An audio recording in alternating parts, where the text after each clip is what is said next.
हम तो रखते हैं मुसलमानों का दीन, दिल से है खुदा में खत्मुल मुरसलीन, दिल से है खुदा में खत्मुल मुरसलीन, खत्मुल मुरसलीन।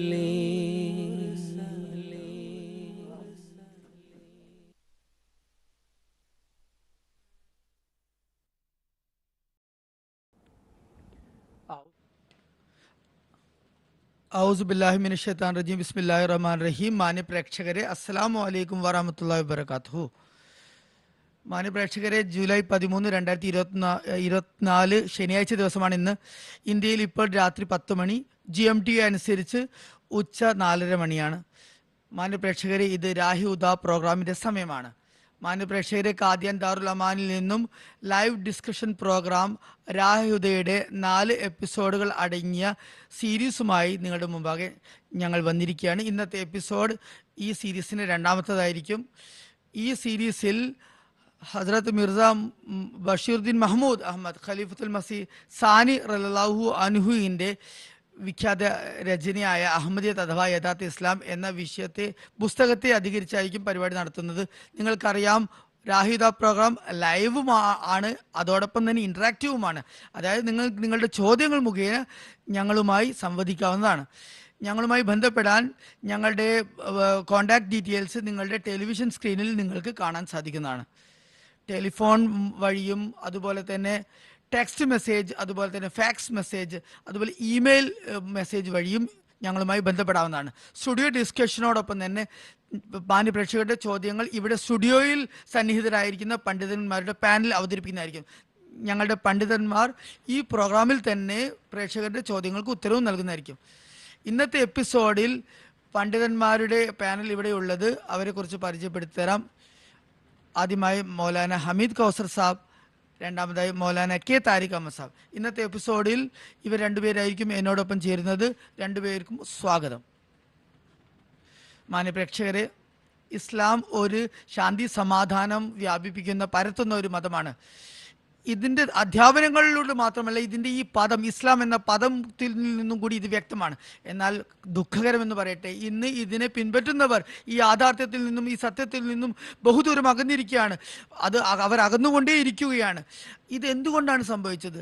അവർ തങ്ങളെ മുസ്ലിങ്ങളാണെന്ന് വാദിക്കുന്നതോടൊപ്പം അവർ മനുഷ്യാവകാശ ധ്വംസനത്തിൻ്റെ പുതിയ പാഠങ്ങൾ രചിക്കുകയാണ്. അത് അവരുടെ ധാർമ്മികതയും മൂല്യച്യുതിക്കും കാരണമായി. അള്ളാഹുവിൽ നിന്നും അകലുക, ദൈവത്തിന്റെ റസൂലിൽ നിന്നും അകലുക എന്നതിൻ്റെ ഫലമായി അവർ തങ്ങളുടെ ധാർമ്മികതയും അവരുടെ മൂല്യങ്ങളും നഷ്ടപ്പെടുത്തിയിരിക്കുന്നു. ഇന്നത്തെ കാലത്തെ മിക്ക മുസ്ലിങ്ങളും ദൗർഭാഗ്യകരമെന്ന് പറയട്ടെ, ഇസ്ലാമിൻ്റെ വിശുദ്ധ അധ്യാപനങ്ങളിൽ നിന്ന് എത്രത്തോളം അകന്നുപോയിരിക്കുന്ന എന്നാൽ അള്ളാഹുവിനാൽ അയക്കപ്പെട്ട വാഗ്ദത്ത മഹദി മസീഹിനെ അംഗീകരിക്കാതെ അവർക്ക് തങ്ങളുടെ നഷ്ടപ്രതാപത്തെ വീണ്ടെടുക്കാൻ സാധിക്കില്ല. അങ്ങനെ യഥാർത്ഥ നില അവർ ഉമ്മത്തിയും അതുപോലെ തന്നെ സന്മാർഗം പ്രാപിച്ചവരുമായി മാറുകയില്ല. ഈ ചെറിയ മുഖവരിക്ക് ശേഷം ഇന്നത്തെ എപ്പിസോഡിൻ്റെ ആദ്യത്തെ ചോദ്യം ഞാൻ മൗലാന ഹമീദ് കൗസർ സാഹിബിനോടാണ് ചോദിക്കാൻ ആഗ്രഹിക്കുന്നത്. ഇസ്ലാം ഒരു സമഗ്രമായ ഒരു മതമാണ്. ഇതിൻ്റെ എല്ലാ ജീവിതത്തിൻ്റെ മേഖലയിലും ഇസ്ലാമിലെ കൽപ്പനകളും തത്വങ്ങളുമുണ്ട്. ഞാൻ ചോദിക്കാൻ ആഗ്രഹിക്കുന്നത്, ഇതിനെക്കുറിച്ച് വിശദീകരിക്കുമോ? ഇസ്ലാം നാഗരികതയെക്കുറിച്ചുള്ള എന്ത് തത്വമാണ് മുന്നോട്ട് വെക്കുന്നത്? മാന്യ പ്രേക്ഷകരെ, ഇസ്ലാമിൻ്റെ സമ്പൂർണതയും അതുപോലെ തന്നെ പരിപൂർണതയും അതുപോലെ തന്നെ അതിൻ്റെ സമഗ്രതയും ഇത് നമ്മോട് ആവശ്യപ്പെടുന്നത് ജീവിതത്തിൻ്റെ എല്ലാ മേഖലകളെയും കുറിച്ച്, ക്ഷേത്രങ്ങളെയും കുറിച്ച് അടിസ്ഥാന തത്വങ്ങൾ ഇത് അവതരിപ്പിക്കണമെന്നാണ്. ഇസ്ലാം ഭക്ഷണം, അന്നപാനം, അതുപോലെ നിദ്രാജാഗരങ്ങൾ, വുളു എടുക്കുക, ശുദ്ധി വരുത്തുക, കുളിക്കുക, ഇതിനൊക്കെയുള്ള എല്ലാ അധ്യാപനങ്ങളും കൽപ്പനകളും നൽകിയിട്ടുണ്ട്. ഒരു പ്രധാനമായ ഘടകം അല്ലെങ്കിൽ വിഷയം എന്ന് പറയുന്നത് ഇസ്ലാം നമ്മുടെ ശ്രദ്ധ തിരിച്ചിരിക്കുന്നത് നാഗരികത, സിവിലൈസേഷൻ എന്നതാണ്. സിവിലൈസേഷൻ എന്നത് പറഞ്ഞാൽ പ്രജയാകുക, അല്ലെങ്കിൽ ഒരു നാട്ടിലെ താമസിക്കുന്നവനാകുക.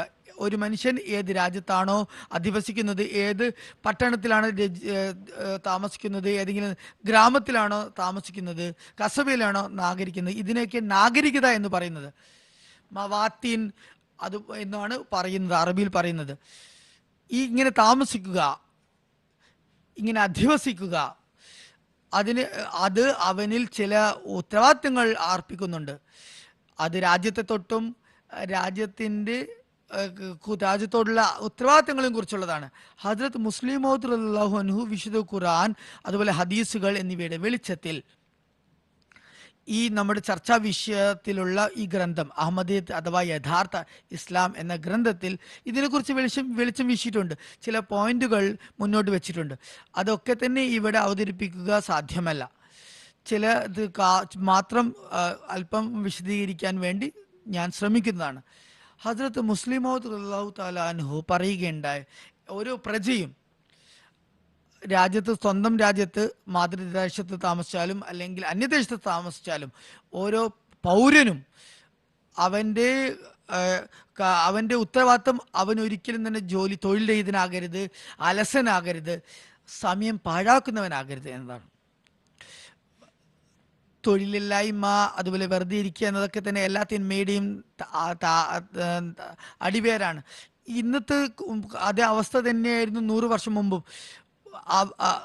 വികസിത രാഷ്ട്രങ്ങൾ നോക്കുക അല്ലെങ്കിൽ അവികസിത രാഷ്ട്രങ്ങൾ നോക്കുക, യുവാക്കളിൽ തൊഴിൽ രാഹിത്യം തുടങ്ങുമ്പോൾ അവർക്കിടയിൽ ഒരുപാട് തിന്മകളും അതുപോലെ തന്നെ അസാൻമാർഗികതയും അതുപോലെ തന്നെ ലഹരി പദാർത്ഥങ്ങളുടെ ഉപയോഗവും ഒക്കെ തന്നെ ഉടലെടുക്കുന്നു. ഹസ്രത്ത് മുസ്ലിം മൗദ് റളിയല്ലാഹു അൻഹു അടിസ്ഥാനപരമായി പറഞ്ഞത്, ആരും തന്നെ വെറുതെ ഇരിക്കരുത്, തൊഴിൽ രഹിതരാകരുത്.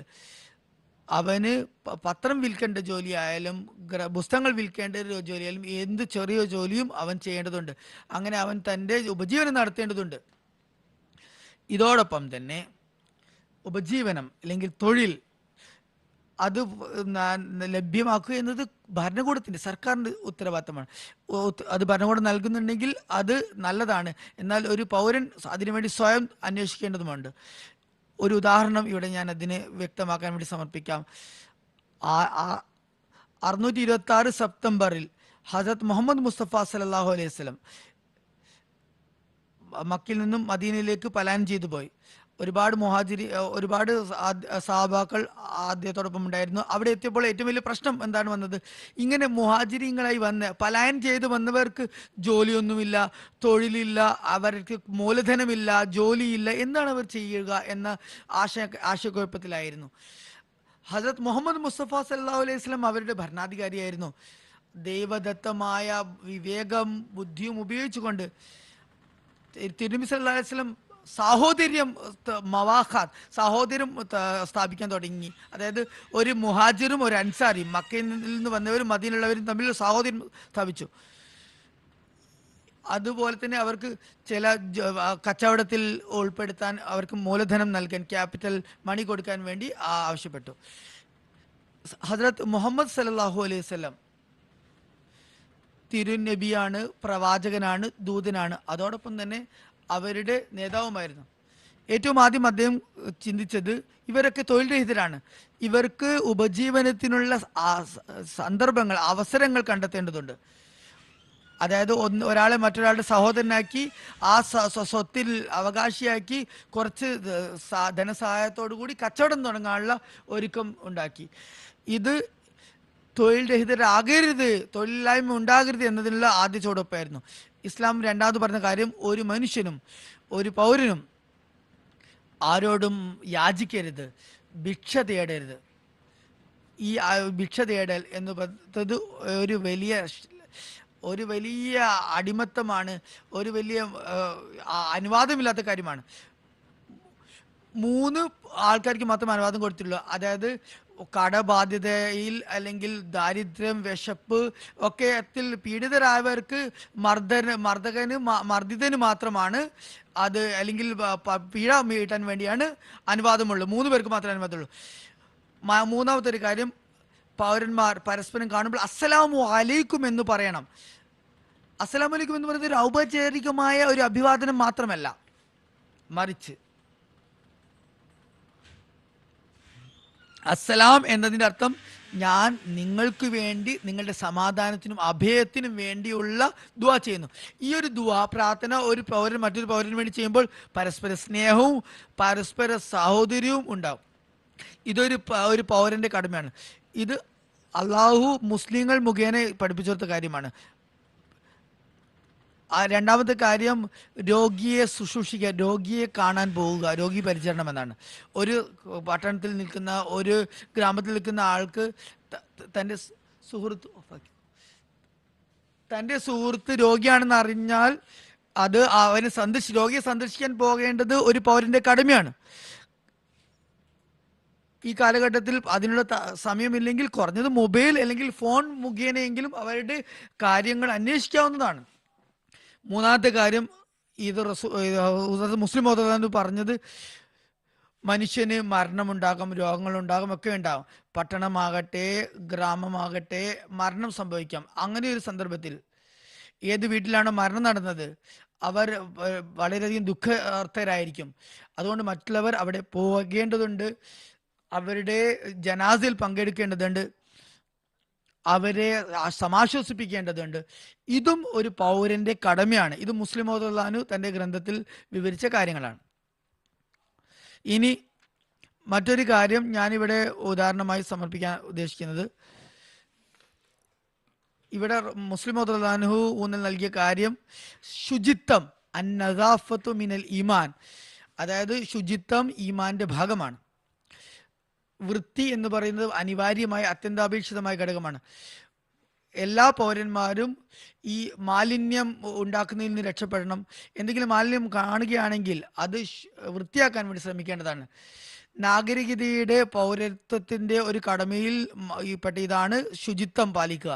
അതുപോലെ തന്നെ തൻ്റെ പ്രദേശത്തെ സുന്ദരമാക്കാൻ, അതിൻ്റെ അന്തരീക്ഷത്തെ വിഷലിപ്തമാകാതിരിക്കാൻ വേണ്ടി, അതുപോലെ തന്നെ നഷ്ടം ഉണ്ടാക്കുന്ന, ബുദ്ധിമുട്ടുണ്ടാക്കുന്ന ഒരു കാര്യവും ചെയ്യാതിരിക്കാൻ, മറ്റുള്ളവർക്ക് ബുദ്ധിമുട്ടുള്ള കാര്യങ്ങളൊന്നും ചെയ്യാതിരിക്കാൻ അവൻ ശ്രദ്ധിക്കേണ്ടതുണ്ട്. ഉദാഹരണത്തിന് രാത്രി വളരെ ശബ്ദമുഖരിതമായ നിലയിൽ പാട്ട് വെക്കുന്നു, 2 മണി 3 മണി വരെ പട്ടണങ്ങളിൽ ഇങ്ങനെ ലൗഡ് സ്പീക്കർ വെക്കുന്നു. ഇതൊക്കെ തന്നെ ഒരു പൗരന്റെ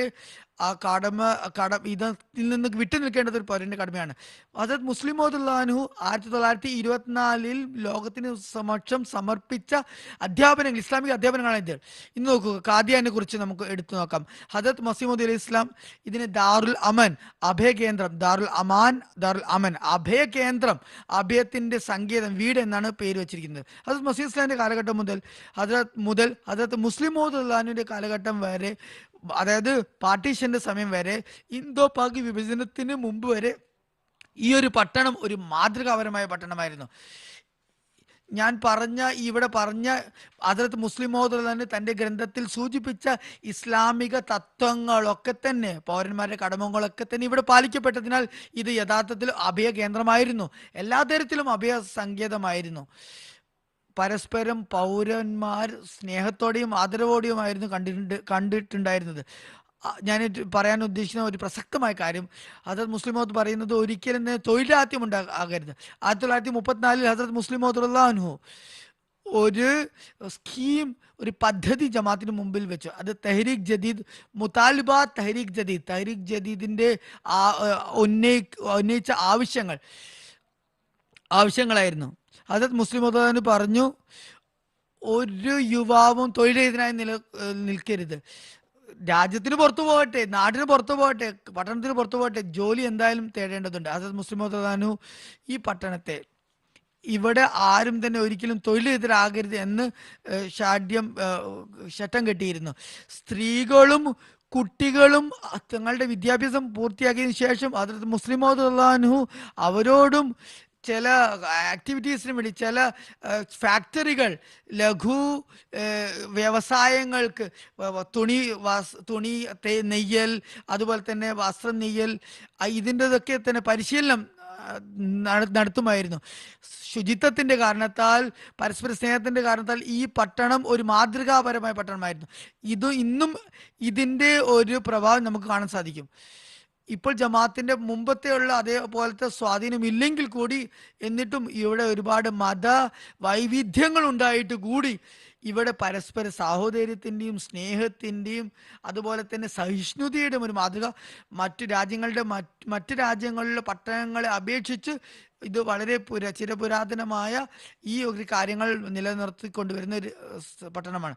ഹസ്രത്ത് മുസ്ലിം മൗദുല്ലാൻഹു നാഗരികതയുടെ അടിസ്ഥാന തത്വങ്ങളായി ഇത് വിവരിച്ചത് വെറുതെ വിവരിച്ചതല്ല, മറിച്ച് അതിനെ പ്രയോഗവൽക്കരിക്കുകയും ചെയ്യുകയുണ്ടായി, അതിനെ പ്രാവർത്തികമാക്കുകയും ചെയ്യുകയുണ്ടായി.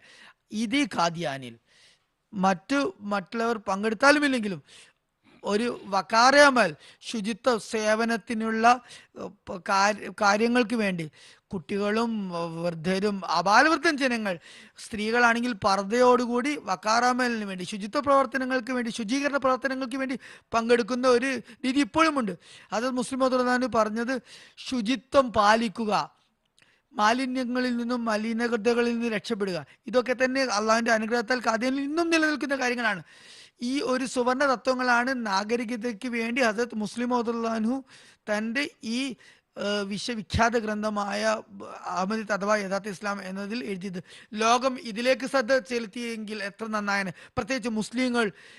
അപ്പോൾ മാത്രമേ ഇവരിൽ നിന്നും ഈ ഒരു ദൗർഭാഗ്യം, ദുർലക്ഷണം വിട്ടകലുകയുള്ളൂ. ഈ ഇസ്ലാമിക അധ്യാപനങ്ങളൊക്കെ തന്നെ അവർ സ്വായത്തമാകുമ്പോൾ മാത്രമേ അവരിലുള്ള ലക്ഷണക്കേട് ഇല്ലാതാകുകയുള്ളൂ, അവർക്ക് ഐശ്വര്യമുണ്ടാകുകയുള്ളൂ. ലോകം മുഴുവനുള്ള തിന്മകൾ അവരിൽ കടന്നുകൂടിയിട്ടുണ്ട്. അവരോട് മുസ്ലിങ്ങളുടെ പ്രദേശങ്ങളിലേക്ക് കടന്നു ചെല്ലാൻ മറ്റുള്ളവർ അവരെന്ത് തീവ്രവാദികളാണോ എന്ന് കരുതി ഭയക്കുന്നു. ഇങ്ങനെയുള്ള ഒരു ദുഷ്കീർത്തി, പേര് അവസാനിപ്പിക്കാൻ വേണ്ടി വരിക. എല്ലാവരും ഹസ്രത്ത് മുസ്ലിം മൗദൂദ് ഈ ഗ്രന്ഥത്തിൽ അവതരിപ്പിച്ച അടിസ്ഥാന തത്വങ്ങളിലേക്ക് എല്ലാവരും ശ്രദ്ധ ചെലുത്തേണ്ടതാണ്. പ്രേക്ഷകരെ, ഒരു ടെലിഫോൺ കോളർ വന്നിട്ടുണ്ട്. ബംഗ്ലാദേശിൽ നിന്ന് ആരിഫു സമാൻ സാഹിബാണ് ഇപ്പോൾ നമ്മളുമായി ബന്ധപ്പെട്ടിരിക്കുന്നത്. അദ്ദേഹത്തിൻ്റെ കാര്യങ്ങൾ കേൾക്കാം. അസ്സലാമു അലൈക്കും ആരിഫു സമാൻ സാഹിബ്. വലൈക്കും സ്ലാം വറഹ്മത്തുള്ളാഹി വബറകാതുഹു. ആരിഫ് സാഹിബ്, ചോദ്യം ചോദിച്ചാലും. എൻ്റെ ചോദ്യം, ഹദ്റത്ത് മുസ്ലിം മൗദൂദ് ഈ ഗ്രന്ഥത്തിൽ സ്ത്രീകളുടെ അവകാശങ്ങളെ സംബന്ധിച്ച്, തലാഖിനെ സംബന്ധിച്ച് അതിൻ്റെ എന്താണ് പ്രഭാവം ഉണ്ടാവുന്നത്, അത് ഈ ഇസ്ലാമിക താലീം അധ്യാപനം അനുസരിച്ചൊന്ന് പറഞ്ഞു തന്നാലും. ജസാക്കല്ലാ ആരിഫ് സാബ്. കെ താരിഖ് ഹംസാണിയെ ചോദിക്കുകയാണ്, അതിന് ചില മറുപടി നൽകിയാലും. ബിസ്മില്ലാഹിർ റഹ്മാനിർ റഹീം. ഇദ്ദേഹത്തിൻ്റെ ചോദ്യം, യഥാർത്ഥത്തിൽ ഇസ്ലാം സ്ത്രീകൾക്ക് ഖുല നൽകുന്നതിനുള്ള ഹക്ക് നൽകിയിട്ടുണ്ട്, അവകാശം നൽകിയിട്ടുണ്ട്. അത് സമൂഹത്തിൽ എങ്ങനെയാണ് അത് പ്രതിഫലിക്കുന്നതിനെ കുറിച്ചാണ്. ഇതിനെ സംബന്ധിച്ച് ഞാൻ പറയാൻ ആഗ്രഹിക്കുന്നത്, ഇസ്ലാം സ്ത്രീകൾക്ക് അവരുടെ എല്ലാ അവകാശവും നൽകിയൊരു മതമാകുന്നു. ഇസ്ലാമിന് മുമ്പ് മറ്റ് മതങ്ങളെ നാം നോക്കുകയാണെങ്കിൽ, ഇന്നത്തെ കാലഘട്ടങ്ങളിലും നാം ചില സമൂഹങ്ങളിൽ സ്ത്രീകളുടെ അവകാശങ്ങളെ സംബന്ധിച്ച് നോക്കുകയാണെങ്കിൽ അത് വളരെ പരിതാപകരമാണെന്ന് മനസ്സിലാക്കാം. പ്രത്യേകിച്ച് അടിസ്ഥാനപരമായ അവകാശങ്ങൾ പോലും നൽകപ്പെടുന്നില്ല. ഇസ്ലാമിന് മുമ്പ് നോക്കുകയാണെങ്കിൽ അവരത്തിന് സ്ത്രീയെ ഒരു പ്രത്യേക സ്ഥാനം പോലും ഉണ്ടായിരുന്നില്ല. അവർ സ്ത്രീകളെ വളരെയധികം മോശമായിട്ടാണ് കണക്കാക്കിയിരുന്നത്. സ്ത്രീകളെ വിദ്യാഭ്യാസത്തിൽ നിന്ന് അകറ്റി നിർത്തിയിരുന്നു. അവർക്ക് സ്വത്തിൽ യാതൊരു സ്ഥാനവും ഉണ്ടായിരുന്നില്ല. ഏതെങ്കിലും വീട്ടിൽ പെൺകുട്ടി ജനിക്കുകയാണെങ്കിൽ അതിനെ ജീവനോടെ കുഴിച്ചു മൂടുമായിരുന്നു. അങ്ങനെയുള്ള കാലഘട്ടത്തിലാണ് ഇസ്ലാം പ്രത്യക്ഷത്തിൽ നബി തിരുമേനി സല്ലല്ലാഹു അലൈഹി വസല്ലം സ്ത്രീകൾക്ക് അസാധാരണമായ നിലയിൽ അവരുടെ അവകാശങ്ങൾ നൽകിയത്. ഇന്നത്തെ ഈ ആധുനിക കാലഘട്ടത്തിൽ പോലും അവർ ഇന്ന് പതുക്കെ ഇസ്ലാമിൻ്റെ ഈ അധ്യാപനങ്ങൾ സ്വായത്തമാക്കുന്നത് കാണാൻ സാധിക്കുന്നതാണ്. അപ്പോൾ ഈ ആധുനിക കാലഘട്ടവും ആ ഒരു രീതിയിലേക്ക് മാറുന്നതും കാണാൻ സാധിക്കുന്നതാണ്.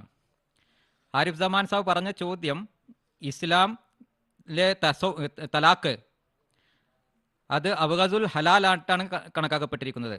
അത് ഇഷ്ടപ്പെടാത്ത ഒരു അവകാശമാണത്. ഒരു പുരുഷൻ സ്ത്രീയിൽ എന്തെങ്കിലും കുറവ് കാണുകയാണെങ്കിൽ അവന് ആ സ്ത്രീയിൽ നിന്നും വേർപെടുന്നതിനുള്ള അത് സ്വീകരിക്കുന്നതിനുള്ള അവകാശമുണ്ട്.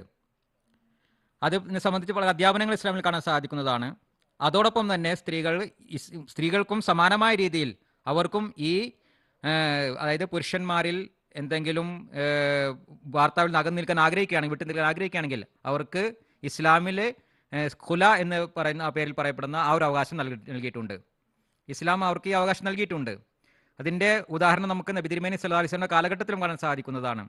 ഒരിക്കലും ഒരു സ്ത്രീ നബി തിരുമേനി സല്ലല്ലാഹു അലൈഹി വസല്ലമയുടെ സവിധത്തിലെത്തി, ഹാരിസ് ബിൻ ഖൈസിൻ്റെ ഭാര്യ, അവർ വന്ന് പറഞ്ഞു നബി തിരുമേനി സല്ലല്ലാഹു അലൈഹി വസല്ലമയോട്, നബി തിരുമേനി സല്ലല്ലാഹു അലൈഹി വസല്ലം, ഞാൻ എൻ്റെ ഭർത്താവുമായി എനിക്ക് ഒത്തുപോകാൻ സാധിക്കുന്നില്ല, അവരുമായി ജീവിക്കാൻ എനിക്ക് സാധിക്കുന്നില്ല.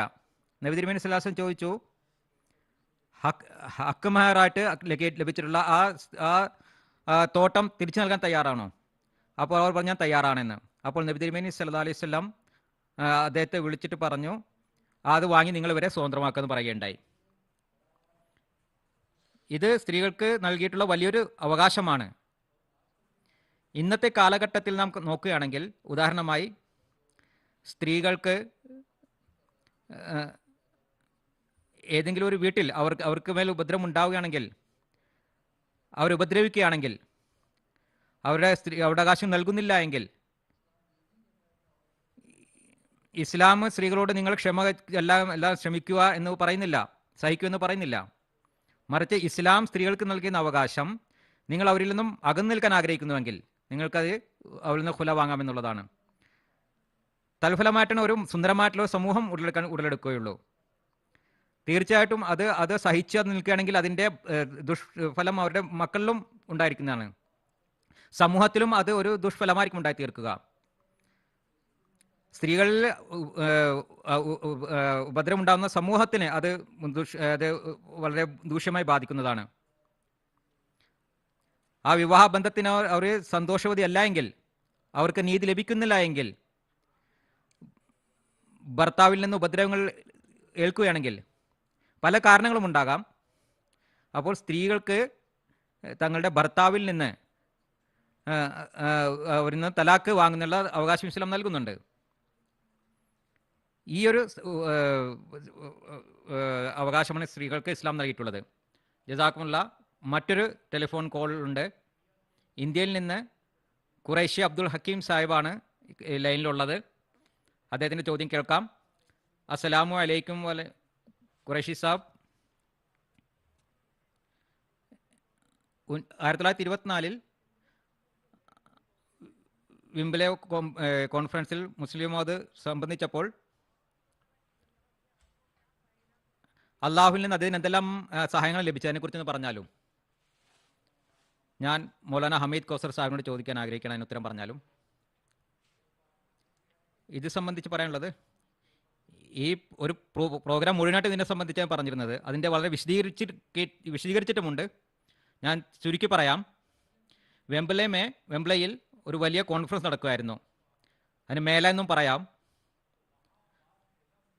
അവിടെ ചില പണ്ഡിതന്മാർ അവർ ചിന്തിച്ചത് ഈ അവസരത്തിൽ ഒരു മത സമ്മേളനം നടത്താമെന്നായിരുന്നു. എല്ലാ മതവിഭാഗങ്ങളിലുമുള്ള നേതാക്കന്മാരെ വിളിക്കുകയും അവർ തങ്ങളുടെ മതങ്ങളെ സംബന്ധിച്ച് അതിന് അധ്യാപനം സംബന്ധിച്ച് പറയുകയും ചെയ്യുകയെന്ന്. ഇത് ഹദ്റത്ത് സയ്യിദ്ന ഹദ്റത്ത് മുസ്ലിം മൗദ് താനുഹുനും ലഭിച്ചു. ഹദ്റത്ത് മുസ്ലിം മൗദ് റളിയല്ലാഹു കാദിയാനിൽ സ്വയം ദുആ ചെയ്തു, മറ്റുള്ളവർക്കും ദുആയോട് പറഞ്ഞു, അതിനെക്കുറിച്ച് അഭിപ്രായങ്ങളും ചോദിച്ചു. ജമാഅത്തിലെ ഭൂരിഭാഗം ആൾക്കാരും അഭിപ്രായം പറഞ്ഞത് ഇത് ഒരു വളരെ നല്ല അവസരമാണ്, അതുകൊണ്ട് താങ്കൾ പോകുന്നതാണ് ഉത്തമമെന്ന് പറയുകയുണ്ടായി. ഹുദൂർ റളിയല്ലാഹു അൻഹു ഇവിടുന്ന് പുറപ്പെടാൻ തുടങ്ങിയപ്പോൾ ഒരു ഗ്രന്ഥം എഴുതി. അതിൻ്റെ പേരാണ് അഹമ്മദിയത്ത് അഥവാ യഥാർത്ഥ ഇസ്ലാം. അത് എഴുതി കഴിഞ്ഞപ്പോൾ അത് വളരെ വലിയൊരു ഗ്രന്ഥമായിരുന്നു. പിന്നീട് അദ്ദേഹം അതിനൊരു സംഗ്രഹം ഉണ്ടാക്കി. അതിനുശേഷം അതിൽ ഇംഗ്ലീഷിലേക്ക് അത് പരിഭാഷപ്പെടുത്തി. അതിനുശേഷം അവിടെ പോയി ആ കോൺഫറൻസിൽ ഈ വിഷയം ചൗധരി മുഹമ്മദ് ജഫറുല്ലാ ഖാൻ സാബ് അദ്ദേഹത്തിൻ്റെ സാന്നിധ്യത്തിൽ തന്നെ അത് വായിച്ചു കേൾപ്പിക്കുകയുണ്ടായി. ആ കാലഘട്ടത്തിൽ അൽ ഫസലിലും വന്ന വന്ന ഇത് അതിനെക്കുറിച്ച് വന്നത് സാധാരണമായിട്ട് ഇത് ഈ യൂറോപ്യൻ അവർ അധികനേരം മതപരമായ കാര്യങ്ങൾ കേൾപ്പിക്കാൻ ആഗ്രഹിക്കുന്നവരായിരുന്നില്ല. എന്നാൽ ഹുസൂറിൻ്റെ തക്രീബ് ഈ പ്രസംഗം വായിച്ച് കേൾപ്പിച്ചുകൊണ്ടിരുന്നപ്പോൾ ഭായ് അബ്ദുറഹ്മാൻ സാബ് ഖാദിയാനി റഹ്താനുഹു അവിടെ ഉണ്ടായിരുന്നു. അദ്ദേഹം പറഞ്ഞു, ജനങ്ങൾ പെട്ടെന്ന് പുറത്തു പോയും തിരിച്ചു വന്നിരിക്കുകയും ചെയ്യുന്നുണ്ട്. നോക്കിക്കൊണ്ടിരുന്നപ്പോൾ തന്നെ ആ ഹാളും നിറയുകയുണ്ടായി. ലാഹോറിൽ സയ്യിദന ഹസ്രത്ത് മസീഹ് മൗഊദ് അലൈഹി സ്വലാത്തു വസ്സലാം ഇസ്ലാമിക തത്വജ്ഞാനം ആ വായിച്ചു കേൾപ്പിച്ചിട്ട് ആ ഒരു രംഗമായിരുന്നു അവിടെ കാണാൻ സാധിച്ചിരുന്നത്. ആ മദ്മൂൻ അത് ആ വിഷയം തുങ്കതയിലെത്തിയിരുന്നു. ആ ഒരു അവസ്ഥ ഇവിടെ കാണാൻ സാധിച്ചു. ഹസ്രത്ത് മസീഹ് ഇസ്ലാം എഴുതിയ ഗ്രന്ഥമായിരുന്നു അത് വായിച്ചത് ഹസ്രത്ത് മൗലാന അഹമ്മദിയത്ത് അഥവാ യഥാർത്ഥ ഇസ്ലാം ഈ ഒരു വിഷയം എഴുതിയപ്പോൾ ഹസ്രത്ത് മുസ്ലിമോ ദത്താനുഹു ആയിരുന്നു എഴുതിയത്. അതിൻ്റെ തർജ്ജമ ഇംഗ്ലീഷിലേക്കും ചെയ്യിപ്പിച്ചിരുന്നു. ആ കാലഘട്ടത്തിൽ റിപ്പോർട്ടുകൾ അനുസരിച്ച് ഈ വിഷയം കേട്ടപ്പോൾ എല്ലാവരും പറഞ്ഞ് ഇതിനേക്കാൾ നല്ലൊരു ഇസ്ലാം ഞങ്ങൾ കണ്ടിട്ടില്ല. ഇസ്ലാമിനെ സംബന്ധിച്ചുള്ള ഇതുവരെയുള്ളൊരു വ്യാഖ്യാനം ഞങ്ങൾക്ക് ഇതുവരെ കേൾക്കാൻ സാധിച്ചിട്ടില്ല. ഇസ്ലാം ആ കാലഘട്ടത്തിൽ യൂറോപ്പിൽ വളരെയധികം ദുഷ്പേരുണ്ടാക്കിയൊരു ഒന്നുമായിരുന്നു. ഇസ്ലാമിനെ സംബന്ധിച്ച് മോശമായിട്ട് ചിന്തിക്കപ്പെട്ടിരുന്ന കാലഘട്ടമായിരുന്നു. എന്നാൽ അഹമ്മദി യഥാർത്ഥ ഇസ്ലാം എന്നുള്ള ഈ ഒരു വിഷയം അവർ പറയുന്നത് ഇസ്ലാമിൻ്റെ ഒരു സൈക്ലോപീഡിയയാണ് ഈ ഗ്രന്ഥമെന്നാണ്. ഓരോ ഓരോരോ വിഷയത്തെ സംബന്ധിച്ചും നൂറുകണക്കിന് പേജുകൾ എഴുതി തീർക്കാവുന്നതാണ്. അത്രത്തോളം ഉള്ള ഒരു വിഷയമായിരുന്നു ഇത് ഹദ്റത്ത് മുസ്ലിമോ താനുഹു അവിടെ പോയിന്റ് വലിയൊരു അനുഗ്രഹമായിരുന്നു. അത് മുഴുവൻ യൂറോപ്പിനെയും ആദ്യമായിട്ട് ഇസ്ലാം അഥവാ ഇസ്ലാമിൻ്റെ യഥാർത്ഥ അധ്യാപനങ്ങൾ അവർക്ക് എത്തിക്കാൻ കഴിഞ്ഞു. പിന്നീട് ഹുസൂർ അതിനെക്കുറിച്ച് അവിടെ അന്വേഷിക്കുകയും ചെയ്തു. മുഴുവൻ യൂറോപ്പിലെയും ആ തത്വജ്ഞാനികൾ അവരിൽ എങ്ങനെയാണ് ഇസ്ലാമിൻ്റെ തബ്ലീഗ് എത്തിക്കുമെന്ന് ചിന്തിക്കുകയുണ്ടായി. അതിനെക്കുറിച്ച് അഭിപ്രായങ്ങൾ ആരാഞ്ഞു. തബ്ലീഗിനെ സംബന്ധിച്ച് പദ്ധതികളും ആസൂത്രണം ചെയ്തു. എല്ലാ നിലയിലും ഇത് വളരെയധികം അനുഗ്രഹീതവും ഫലപ്രദവുമായിട്ടുള്ള ഒരു പരിപാടിയായിരുന്നു ഇത്. ഇന്നും ആ യൂറോപ്യന്മാർ അതിൽ നിന്നും പ്രയോജനം എടുക്കുന്നുണ്ട്. ഭാവിയിലും ഇൻഷാ അല്ലാഹ് യൂറോപ്യന്മാർക്ക് ഈ ഇസ്ലാമിക യഥാർത്ഥ അധ്യാപനങ്ങൾ ഇതിൽ നിന്നും അവർക്ക് പ്രയോജനം എടുക്കാൻ സാധിക്കുന്നതാണ്. ജസാക്കുമുല്ലാഹ് തആല. ഇനി അടുത്ത ചോദ്യം മൗലാന കെ താരിഖ് സാഹിബിനോടാവുന്നു. സമൂഹത്തിൽ പരസ്പര ബന്ധത്തെ സുദൃഢമാക്കുന്നതിനെ സംബന്ധിച്ച് ഇസ്ലാം പറഞ്ഞിട്ടുള്ള മര്യാദകളും അടിസ്ഥാന തത്വങ്ങളും എന്തൊക്കെയാണ്? അതിനെക്കുറിച്ച് അല്പം വിശദീകരിച്ചാലും. ജസാക്കുമുല്ലാഹ് തആല. ബിസ്മില്ലാഹിർ റഹ്മാനിർ റഹീം. ലോകത്ത് വിവിധ പദ്ധതികൾ ഏർപ്പെടുത്തിയിട്ടുണ്ട്. അതിലൂടെ ധനികരും അതുപോലെ ദരിദ്രരും തമ്മിലുള്ള വ്യത്യാസം ഇല്ലാതാക്കുന്നതിനും പരസ്പരമുള്ള ബന്ധങ്ങളെ സുദൃഢമാക്കുന്നതിനു വേണ്ടിയും ധാരാളം പദ്ധതികൾ ആസൂത്രണം ചെയ്യപ്പെട്ടിട്ടുണ്ട്. കമ്മ്യൂണിസം, സയൻറ്റിഫിക്, സോഷ്യലിസം എല്ലാം തന്നെ എല്ലാവരും ഈ ഒരു പരിശ്രമത്തിലാണ്. അതായത് സമൂഹത്തിൽ പരസ്പര ബന്ധം എങ്ങനെ സുദൃഢമാക്കാമെന്നതിനെ സംബന്ധിച്ച് ചിലർ പറയുന്നത് എല്ലാവർക്കും ഒരേപോലെ അവകാശങ്ങളുണ്ട് എന്നാണ്. എന്നാൽ അത് സംബന്ധമായിട്ട് പല തരത്തിലുള്ള അലസതകളും സമൂഹത്തിലുള്ള നമുക്ക് കാണാൻ സാധിക്കുന്നതാണ്. പരിശ്രമിക്കുന്നതിനും സമ്പാദ്യത്തിനുമുള്ള ആ ഒരു മടി പലരും കാണാൻ സാധിക്കുന്നതാണ്. അത് യഥാർത്ഥ രീതിയിൽ വിജയിച്ചിട്ടില്ലെന്ന് കാണാൻ സാധിക്കുന്നതാണ്. എന്നാൽ ഇസ്ലാം ആ മനുഷ്യൻ്റെ പ്രകൃതത്തിനനുസരിച്ചിട്ടുള്ള അധ്യാപനം നൽകിയിട്ടുള്ളത്. നാം ഇസ്ലാമിക അധ്യാപനങ്ങളെ നോക്കുകയാണെങ്കിൽ ഏറ്റവും കൂടുതൽ ശ്രദ്ധ അത് നീതിയിലേക്കാണ് നാം കാണാൻ സാധിക്കുന്നത്. വിശുദ്ധ ഖുർആനിലും അല്ലാഹു പറയുന്നു, ഇന്നല്ലാഹ യഅ്മുറു ബിൽ അദ്ൽ. ഇസ്ലാമിൻ്റെ എല്ലാ അധ്യാപനങ്ങളെയും നാം നോക്കുമ്പോൾ എല്ലാത്തിലും ഈ നീതിയുടെ ആ ഒരു അധ്യാപനം നമുക്ക് കാണാൻ സാധിക്കുന്നതാണ്. എല്ലാ അധ്യാപനങ്ങളും ഇത് അടിസ്ഥാനം നീതിയിലാണ്. പരസ്പര ബന്ധങ്ങളെ സുദൃഢമാക്കുന്നതിനുള്ള ഇസ്ലാം നൽകിയിട്ടുള്ള അധ്യാപനങ്ങളിൽ ധനികരായവരോട് ഇസ്ലാം പറയുന്നു, നിങ്ങൾ സമൂഹത്തിലെ ദരിദ്രരെ ശ്രദ്ധിക്കുക എന്നുള്ളത്. ഈ ദരിദ്രരായ പാവപ്പെട്ടവരെ അവരുടെ അവകാശങ്ങൾ നൽകുക എന്നാണ് ഇസ്ലാം കൽപ്പിക്കുന്നത്. ഇസ്ലാം പറയുന്നു ആരിലും നിർബന്ധിക്കുന്നില്ല. സദക്കയും അതുപോലെ തന്നെ ദാനധർമ്മങ്ങളുമെല്ലാം ആ സ്വഭാവം ധനികരിൽ ഉണ്ടാക്കുന്നതിന് ഇസ്ലാം വളരെയധികം പരിശ്രമിച്ചിട്ടുണ്ട്. അതിനുള്ള അധ്യാപനങ്ങൾ ഇസ്ലാം നൽകിയിട്ടുണ്ട്. നാം നീതിയെ സംബന്ധിച്ച് നോക്കുകയാണെങ്കിൽ പ്രത്യേകിച്ച് ഹുസൂർ അൻവർ അബുത്തല ബിൻ അസ്ലീസ് ലോകത്തുള്ള ഈ സമയത്ത് ഉണ്ടാകുന്ന ഈ ഒരു വിഷമ ഘട്ടത്തെക്കുറിച്ച് അതിനെക്കുറിച്ച് പറയുമ്പോൾ നബി തിരുമേനി സല്ലല്ലാഹു അലൈഹി വസല്ലമയുടെ ഒരു അധ്യാപനം ലോകങ്ങൾക്ക് മുന്നിൽ വെക്കുന്നുണ്ട്. ആ നീതിയുടെ സംബന്ധിച്ച് പറയുന്നത് നബി തിരുമേനി സല്ലല്ലാഹു അലൈഹി വസല്ലം പറയുകയുണ്ടായി, ജനങ്ങൾ ഒരാൾ തനിക്ക് വേണ്ടി എന്താണ് ഇഷ്ടപ്പെടുന്നത് മറ്റുള്ളവർക്ക് വേണ്ടിയോ അത് ഇഷ്ടപ്പെടുക എന്നുള്ളത്.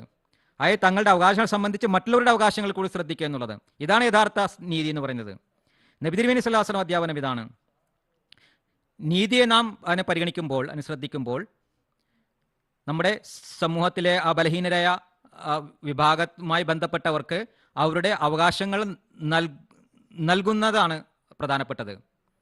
പിന്നീട് നാം ഖുർആൻ വായിക്കുമ്പോൾ നമുക്ക് മനസ്സിലാകും, വഫി അംവാലിയും ഹക്കും ലിസായിൽ വൽ മഹ്റൂം. അതായത് മനുഷ്യൻ്റെ സമ്പത്തിൽ അതിൽ സായിൽ, അതായത് ചോദിക്കുന്നവർക്കും ആവശ്യപ്പെടുന്നവർക്കും അവർക്കും അവകാശമുണ്ട് എന്നുള്ളതാണ്. ഇവിടെ ധനികർക്ക് നൽകിക്കുന്ന സന്ദേശം ഇത് നിങ്ങളുടെ സ്വന്തം സമ്പത്തല്ല, മറിച്ച് നിങ്ങളുടെ സമ്പത്തിൽ മറ്റുള്ളവർക്കും അവകാശമുണ്ട്. പിന്നീട് ദരിദ്രന് പാവപ്പെട്ടവരെ സംബന്ധിച്ച് അവർക്ക് പ്രോത്സാഹനം നൽകിക്കൊണ്ട് പറയുന്നു, ഈ അവകാശം അവർക്ക് ലജ്ജ തോന്നേണ്ട കാര്യമില്ല. പറയുന്നു ഇത് നിങ്ങളുടെ അവകാശമാണ്, അത് ജനങ്ങളിൽ നിങ്ങൾക്ക് ലഭിക്കേണ്ട അവകാശമാണ്. അതോടൊപ്പം തന്നെ ഇസ്ലാം നന്ദി പ്രകടനവും പറയുന്നുണ്ട്. ലഷ്കുറന്നക്കും ലസീദന്നക്കും എന്ന് പറയുന്നുണ്ട്. അപ്പോൾ ആ ഒരു നിലയിൽ ഒരു ധനികൻ എന്തെങ്കിലും സമ്പത്ത് നൽകുകയാണെങ്കിൽ അതിന് നന്ദി പ്രകടിപ്പിക്കുകയും വേണം. അതിനെ സംബന്ധിച്ച് ഇസ്ലാം അവന് നൽകുന്നുണ്ട്. നബി സ്വല്ലല്ലാഹു അലൈഹി വസല്ലം പറയുകയുണ്ടായി, മല്ലാ യഷ്കുറു നാസ ലാ യഷ്കുറുല്ല. ഒരു മനുഷ്യന് നന്ദി പ്രകടിപ്പിക്കാത്ത ഒരാൾ അള്ളാഹുവിനോട് നന്ദി പ്രകടിപ്പിക്കുന്നില്ല. ഔദാര്യം കാണിക്കുന്ന ആളോട് നന്ദി പറയാത്ത അള്ളാഹുവിനോട് നന്ദി പറയുന്നതല്ല. ഈ തരത്തിൽ ഇങ്ങനെയുള്ള അധ്യാപനങ്ങളാണ് ഇസ്ലാമിലുള്ളത്. ഇതുപോലെ തന്നെ ധനികർ അല്ലെങ്കിൽ സമ്പത്തുള്ളവർ അവരെ സംബന്ധിച്ച് വിശുദ്ധ ഖുർആൻ വന്ന കൽപ്പന, യാ അയ്യുഹല്ലദീന ആമനു അൻഫിഖൂ മിൻ ത്വയ്യിബാത്തി മാ കസബ്തും. നിങ്ങൾ മറ്റുള്ളവരുടെ സമ്പത്ത് കൈവശപ്പെടുത്തിയ അല്ലെങ്കിൽ കട്ടെടുത്തോ അത് എടുത്തുകൊണ്ട് നിങ്ങൾ സദക്ക ചെയ്യരുത്, ദാനം നടത്തരുത്. അങ്ങനെ പരസ്പരമുള്ള ബന്ധം സുദൃഢപ്പെടുന്നതല്ല. അതുകൊണ്ട് ഇസ്ലാം നൽകി പറഞ്ഞത്, നിങ്ങൾ കൊടുക്കുന്ന സമ്പത്തുകൾ, മറ്റുള്ളവർക്ക് ഔദാര്യങ്ങൾ, ദാനധർമ്മങ്ങൾ അത് പരിശുദ്ധമായ സമ്പത്തിൽ നിന്നായിരിക്കണം.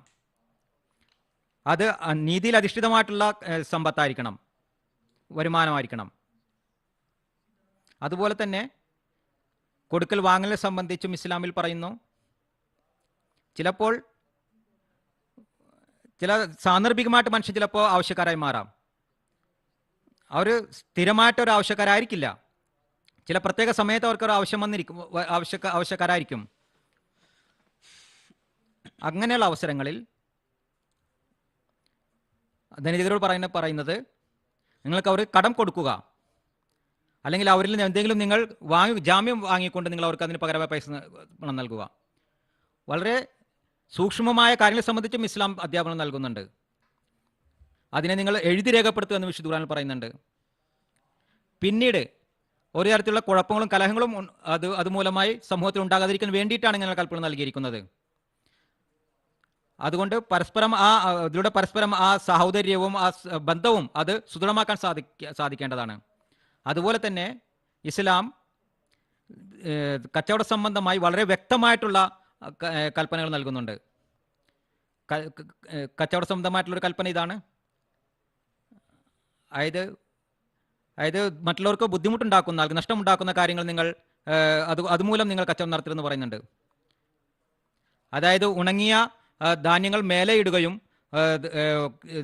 അതായത് നനഞ്ഞത് താഴെ ഇട്ടുകൊണ്ട് മറ്റുള്ളവരെ കബളിപ്പിക്കാൻ വേണ്ടി നിങ്ങൾ അങ്ങനെ കച്ചവടം ചെയ്യരുതെന്ന് പറയുന്നുണ്ട്. അതായത് ചതി നിങ്ങൾ പ്രയോഗിക്കരുതെന്ന് പറയുന്നുണ്ട്. അതുപോലെ തന്നെ നൽകുന്ന മറ്റൊരു അധ്യാപനം, ഒരു സാധനത്തിന് 2 വില നിശ്ചയിക്കരുതെന്ന് പറഞ്ഞിട്ടുണ്ട്. ഏതെങ്കിലും ബുദ്ധിയുള്ള അല്ലെങ്കിൽ പക്വതയൊരാൾ വരുമ്പോൾ ഒരു വിലയും കുറച്ച് ബലഹീനരാൾ വരുമ്പോൾ വേറെ വിലയും പറയുക എന്നുള്ള ആ ഒരു രീതിയും ഇസ്ലാം വിലക്കുന്നുണ്ട്. അപ്പം ഇസ്ലാം അതിനെ വിലക്കുന്നു. അപ്പോൾ അതുമൂലം സഹോദര്യത്തിലും പരസ്പരം പ്രശ്നങ്ങളുണ്ടാകാം. അതൊന്നും ഇസ്ലാമിലെ മറ്റൊരു അധ്യാപനം. അതായത് മറ്റുള്ളവരുമായി മത്സരിച്ചുകൊണ്ട് നിങ്ങൾ മത്സരിക്കുന്നതിന് വേണ്ടി നിങ്ങൾ വില വർദ്ധിപ്പിക്കരുതെന്നും പറയുന്നുണ്ട്. അതായത് ഒരാളെ അവിടെ നിർത്തിയിട്ട് അയാൾ കൂടുതൽ വില പറയുന്നു, അപ്പോൾ അതിനേക്കാൾ മറ്റൊരു വില പറയുന്നു. അങ്ങനെ ആ രീതിയിലുള്ളൊരു വഞ്ചനയിലൂടെ പണം സമ്പാദിക്കുന്നതിനെക്കുറിച്ചും കച്ചവടം നടത്തുന്നതിനെ സംബന്ധിച്ചും ഇസ്ലാം വിലക്കേർപ്പെടുത്തുന്നു. അതുപോലെ തന്നെ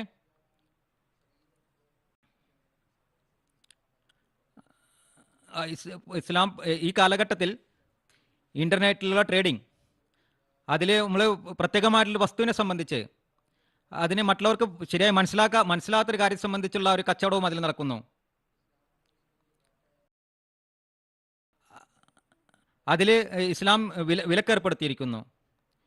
അതിനെ സംബന്ധിച്ച് പ്രത്യേകം ശ്രദ്ധിക്കണമെന്ന് ഇസ്ലാം പറയുന്നു. അതുപോലെ തന്നെ സഭയും അതുപോലെ തന്നെ സംഘടനകളുമെല്ലാം പരിപാടികളും സമ്മേളനങ്ങളുമെല്ലാം ആ സമയത്തെല്ലാം തന്നെ അതിനുവേണ്ടി ഇസ്ലാം കൽപ്പന നൽകുന്നു. അത് പരസ്പര ബന്ധം സുദൃഢമാക്കുന്നതിന് ഒരു അവസരമാകുന്നു. ഉദാഹരണമായി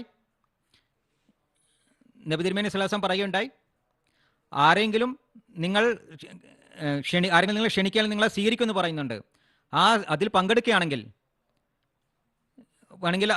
എടുക്കുകയാണെങ്കിൽ പരസ്പരമുള്ള ബന്ധം വർദ്ധിക്കുന്നു. അതില്ല എങ്കിൽ അത് വെറുപ്പുണ്ടാകുന്നു. അതുപോലെ തന്നെ നബി തിരുമേനി സ്വല്ലല്ലാഹു അലൈഹി വസല്ലം നൽകുന്ന കൽപ്പന വിളിക്കാത്ത ക്ഷണത്തിൽ നിങ്ങൾ പോരെന്ന് പറയുന്നുണ്ട്. ചിലപ്പോൾ ഒരു സുഹൃത്തിന് ഒരു സൽക്കാരത്തിൽ പങ്കെടുക്കാൻ പോകുന്നില്ല, അവരോടൊപ്പം കൂടി ചേർന്ന് പോകുന്നുണ്ട്. അപ്പോൾ ഇങ്ങനെയുള്ള അവസരങ്ങളിൽ അവരുടെ അനുമതി ചോദിച്ചിട്ട് മാത്രമേ ആ സൽക്കാരത്തിൽ പങ്കെടുക്കാൻ പാടുള്ളൂ എന്ന് പറയുന്നു. അപ്പോൾ അതുമൂലം പരസ്പരമുള്ള ആ ബന്ധം യാതൊരു വിള്ളലും ഉണ്ടാകാതിരിക്കാൻ അത് അനിവാര്യമായിട്ടുള്ള കാര്യമാണ്. അതുകൊണ്ട് ഒരാൾ ക്ഷണിക്കുകയാണെങ്കിൽ അനുമതി ചോദിച്ചിട്ട് വേണം മറ്റുള്ള കൂട്ടിക്കൊണ്ടുപോകാൻ പാടുള്ളൂ. അതുപോലെ തന്നെ വൃത്തിയെ സംബന്ധിച്ചും അതുപോലെ തന്നെ ഭക്ഷണ രീതിയെക്കുറിച്ചും പറയുന്നുണ്ട്. നിങ്ങളുടെ മുന്നിലുള്ളൊന്ന് ഭക്ഷിക്കുമെന്ന് ഇസ്ലാം പറയുന്നുണ്ട്. ഇതെല്ലാം തന്നെ നമ്മുടെ സ്വഭാവത്തെ ശുദ്ധീകരിക്കുന്നതിന് വേണ്ടിയുള്ള മാർഗങ്ങളാണ് ഇസ്ലാം പറഞ്ഞിട്ടുള്ളത്. ഇതുമൂലം സമൂഹത്തിൽ പരസ്പരമുള്ള ബന്ധം സുദൃഢമാകുന്നു. അതുപോലെ കോൺഫറൻസുകളും മറ്റുള്ള മീറ്റിംഗ്സുകളുമെല്ലാം അതിനെ സംബന്ധിച്ചും പറയുന്നുണ്ട്. ഇസ്ലാം പറയുന്നത് മീറ്റിങ്ങുകളിൽ അതിന് 3 ഉദ്ദേശങ്ങൾ ഉണ്ടാകേണ്ടത്. ഒന്നാമതായി മൻ അമറബി സദക്കത്തിൻ, ദരിദ്രരുടെ അവകാശങ്ങളെ സംബന്ധിച്ച് അത് ശ്രദ്ധിക്കുന്നതിന് വേണ്ടി, അവരുടെ ബുദ്ധിമുട്ടുകൾ അകറ്റുന്നതിന് വേണ്ടി, അവരുടെ അവകാശങ്ങൾ നൽകുന്നതിന് വേണ്ടി. ഔ മഅറൂഫിൻ, അല്ലെങ്കിൽ വിജ്ഞാനത്തെ അറിവിനെ വർദ്ധിപ്പിക്കുന്നതിന് വേണ്ടി. പിന്നീട് ഔ ഇസ്ലാഹിം ബൈനന്നാസ്, അതായത് പരസ്പരമുള്ള ബന്ധത്തെ അത് സുദൃഢമാക്കുന്നുണ്ട്, അല്ലെങ്കിൽ അതിനെ പരിഷ്കരിക്കുന്നതിന് വേണ്ടി. വളരെ വളരെ സൂക്ഷ്മമായിട്ടുള്ള വളരെ വിശദമായിട്ടുള്ള അധ്യാപനങ്ങൾ ഇസ്ലാം ഇതിനെ സംബന്ധിച്ച് നൽകുന്നത്. ആൾക്കാർ കൂടുമ്പോൾ അവിടെ ചിലപ്പോൾ ദുർഗന്ധവും ഉണ്ടാകാം. അതുപോലെ തന്നെ സവാളയും അതുപോലെ തന്നെ വെളുത്തുള്ളി പോലുള്ള കാര്യങ്ങൾ ഭക്ഷിച്ചുകൊണ്ട് പോകുന്നത് ഇസ്ലാം വിലക്കുന്നു. അതുപോലെ തന്നെ സുഗന്ധം പുരട്ടിക്കൊണ്ട് പോകുന്നതിനുള്ള കൽപ്പന നൽകിയിരിക്കുന്നു. ഒരു സഭയിലിരിക്കുന്ന ഒരു വ്യക്തി എന്തെങ്കിലും ആവശ്യത്തിന് പോവുകയാണെങ്കിൽ ആ സ്ഥലം അയാൾക്ക് വേണ്ടി സൂക്ഷിച്ചു വെക്കുന്നതിനും ഉള്ള കൽപ്പനയുമുണ്ട്. അവരുടെ വളരെ സൂക്ഷ്മമായ കാര്യങ്ങളെ സംബന്ധിച്ച് ഇസ്ലാം അധ്യാപനങ്ങൾ നൽകുന്നു. പ്രാസംഗികന്റെ പ്രസംഗം വളരെ ശ്രദ്ധയോടെ കേൾക്കുന്നതിനും, അതുപോലെ അവിടെ പുറത്ത് പോകണമെങ്കിൽ എനിക്ക് പോകണമെങ്കിൽ അധ്യക്ഷൻ്റെ അനുവാദത്തോടെ പോകണമെന്നും, അതുപോലെ വളരെ പ്രസംഗങ്ങളും വളരെ മാന്യതയോടെ അവതരിപ്പിക്കുന്നതിനും യാതൊരു വിധത്തിലുള്ള പ്രശ്നങ്ങളോ ഒച്ചപ്പാടുകളോ ഉണ്ടാക്കാതിരിക്കുന്നതിനുമുള്ള കൽപ്പനകൾ ഇസ്ലാം നൽകുന്നു. പ്രത്യേകിച്ച് മുസ്ലിങ്ങൾക്ക് നിർദ്ദേശം നൽകിക്കൊണ്ട് ആ സമൂഹത്തെ സുന്ദരമാക്കുന്നതിനും സഹോദര്യത്തെയും അതുപോലെ തന്നെ ബന്ധങ്ങളെല്ലാം സുദൃഢമാക്കുന്നതിനുള്ള ധാരാളം അധ്യാപനം ഇസ്ലാം നൽകുന്നുണ്ട്. അള്ളാഹു ഖുർആനിൽ വളരെയധികം അധ്യാപനങ്ങളുണ്ട്. നബി തിരുമേനി സ്വല്ലല്ലാഹു അലൈഹി വസല്ലം അത് നമുക്കെല്ലാം പഠിപ്പിച്ചു തന്നിട്ടുണ്ട്. ഹദ്റത്ത് മസീഹ് മൗഊദ് അലൈഹി സ്വലാത്തു വസ്സലാമും പിന്നീട് ഈ എല്ലാ ഉന്നതമായ സ്വഭാവ ഗുണങ്ങളെയും വീണ്ടും ലോകത്ത് സ്ഥാപിക്കുകയുണ്ടായി. നമുക്ക് ആ അധ്യാപനങ്ങളെ സംബന്ധിച്ച് അത് നമ്മൾ പ്രാവർത്തികമാക്കുന്നതിനെ സംബന്ധിച്ച് നമ്മുടെ ശ്രദ്ധ തിരിക്കുകയുണ്ടായി. ഇതെല്ലാം തന്നെ അത് പ്രത്യക്ഷത്തിൽ ചിലപ്പോൾ നിസ്സാരമായിരിക്കാം, പക്ഷേ അത് പ്രാവർത്തികമാക്കുമ്പോൾ അത് സ്വയം അത് ഒരു ശാന്തി നൽകുന്നതായി കാണാൻ സാധിക്കുന്നതാണ്. ഒരു സമാധാനവും സംതൃപ്തിയും സമൂഹത്തിൽ ഉണ്ടാക്കിയെടുക്കുന്നു. ലോകത്തും അതൊരു സമാധാനം ഉണ്ടാക്കിയെടുക്കുന്നതായി കാണാൻ സാധിക്കുന്നതാണ്.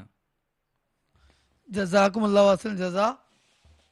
അടുത്ത ചോദ്യം മൗലാന ഹമീദ് കൗസർ സാഹിബിനോടാണ്. ഇസ്ലാം ഭരണകൂടത്തിനും അതുപോലെ പ്രജക്കും അതുപോലെ ധനികനും ദരിദ്രർക്കും ഉള്ള അവകാശങ്ങളെ കുറിച്ചുള്ള അധ്യാപനങ്ങളെ കുറിച്ച് വിശദീകരിക്കാമോ? ഭരണകൂടത്തിനും പ്രജകൾക്കും അതായത് പൗരന്മാർക്കും സംബന്ധിച്ചുള്ള അധ്യാപനങ്ങൾ ഇസ്ലാം നൽകിയതിനെ കുറിച്ച് ഹദ്റത്ത് മുസ്ലിം മൗദ് അള്ളാഹു തൻ്റെ അഹമ്മദിയത്ത് അഥവാ യഥാർത്ഥ ഇസ്ലാം എന്ന ഗ്രന്ഥത്തിൽ പരാമർശിച്ചിട്ടുണ്ട്.